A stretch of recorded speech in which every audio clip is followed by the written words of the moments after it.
হাম উপসর্গে সিলেট বরিশালে 4 শিশুর মৃত্যু হয়েছে। ময়মনসিংহ, কুড়িগ্রাম, পটুয়াখালী, কুমিল্লা, সিরাজগঞ্জ ও পটুয়াখালীতে হামের সংক্রমণ এখনো বাড়ছে। এদিকে কুড়িগ্রামের কেন্দ্রগুলোতে শতভাগ শিশু টিকার আওতায় এসেছে। তবে হাসপাতালগুলোতে শয্যা সংকটে ভোগান্তিতে পড়ছেন স্বজনরা। সহকর্মীদের পাঠানো তথ্য ছবিতে প্রতিবেদন। বরিশাল শেরেবাংলা মেডিকেলে শনিবার হাম উপসর্গে 2 শিশুর মৃত্যু হয়েছে। এ নিয়ে বিভাগে মৃত্যুর সংখ্যা দাঁড়ালো 31 জনে। চিকিৎসাধীন অবস্থায় মারা যাওয়া 2 শিশুর বয়স 10 মাসের কম। চিকিৎসাধীন শিশুর অভিভাবকরা বলছেন, হাসপাতালে শয্যা সংকটে ভুগতে হচ্ছে তাদের। এদিকে ময়মনসিংহ মেডিকেল কলেজ হাসপাতালে গত 24 ঘন্টায় হাম উপসর্গ নিয়ে ভর্তি হয়েছে 29 জন। হাসপাতালে চিকিৎসাধীন 97 জন।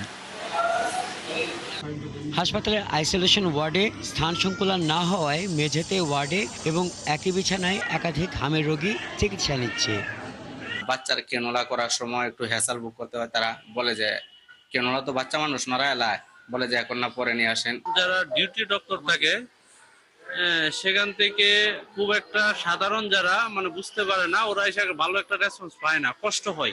যদিও হাসপাতাল কর্তৃপক্ষ মনে করছে সংকটাপন্ন শিশুদের জীবন বাঁচাতে আইসিইউ সাপোর্ট খুব জরুরি। যেহেতু মিজেলস আক্রান্ত রোগী বেড়ে যাচ্ছে কিংবা মিজেলস প্রাদুর্ভাব বাড়ছে বলে আমরা ইতিমধ্যে আমাদের যে ঊর্ধ্বতন কর্তৃপক্ষ তাদের কাছে আমরা লিখিতভাবে বলেছিল। পায়খানা ছিল, তারপরে ডাক্তার দেখাইছি, তারপরে এই সদরের মধ্যে ভর্তি হয়েছি। পটুয়াখালীতে হামের সংক্রমণ এখনো বাড়ছে। 250 শয্যা মেডিকেল হাসপাতালে নতুন 32 জন সহ 146 জন চিকিৎসাধীন। এদিকে হাসপাতালে আইসিইউ না থাকায় শ্বাসকষ্ট সহ জটিল রোগীদের পাঠানো হচ্ছে বরিশাল সহ বিভিন্ন স্থানে। 2025 সালের একটা অনাকাঙ্ক্ষিত ঘটনার কারণে আইসিইউ ভাঙচুর হওয়ার পরে আমরা আর এটা পুনঃস্থাপন করতে পারি নাই, যেহেতু আমাদের ওইরকম স্পেস বা জনবল কোনোটাই নাই। তো আমাদের সদর হসপিটালে আসলে আমাদের অ্যাডাল্ট বা শিশু কোথাও কোনো আইসিইউ নাই। সিরাজগঞ্জ জেলায় গত 24 ঘন্টায় নতুন করে 12 জন হামের উপসর্গ নিয়ে হাসপাতালে ভর্তি হয়েছেন। এ নিয়ে জেলায় মোট 437 জন হামে আক্রান্ত হয়েছে। কুমিল্লায় হামের উপসর্গ নিয়ে আসা রোগীর চাপ সামলাতে 2টি আইসোলেশন ইউনিট থাকলেও শয্যার বাইরে রোগী ভর্তি হচ্ছে। গত 24 ঘন্টায় জেলার বিভিন্ন হাসপাতালে নতুন করে ভর্তি হয়েছে 22 জন। হাসান আহমেদ, 71। দেশে হাম ও এর উপসর্গে প্রতিদিন বাড়ছে শিশু মৃত্যু এবং আক্রান্তের সংখ্যা। চাঁদপুরের পরিস্থিতি নিয়ে আমরা জানাতে আমাদের সাথে যুক্ত হচ্ছেন সহকর্মী আলামিন ভুইয়া। আলামিন, চাঁদপুরের চিত্রটা আমাদের একটু জানাবেন। সেখানে সব শিশুকে এখন পর্যন্ত টিকার আওতায় আনা গিয়েছে কিনা, এবং সেখানে হামের সংক্রমণ এখনো বাড়ছে নাকি কিছুটা নিয়ন্ত্রণের মধ্যে এসেছে?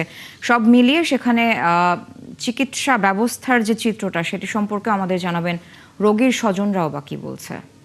চাঁদপুরে হাম ও হামে আক্রান্ত শিশুর সংখ্যা বাড়লেও পরিস্থিতি এখনও স্বাভাবিক রয়েছে বলে জানিয়েছে জেলা স্বাস্থ্য বিভাগ।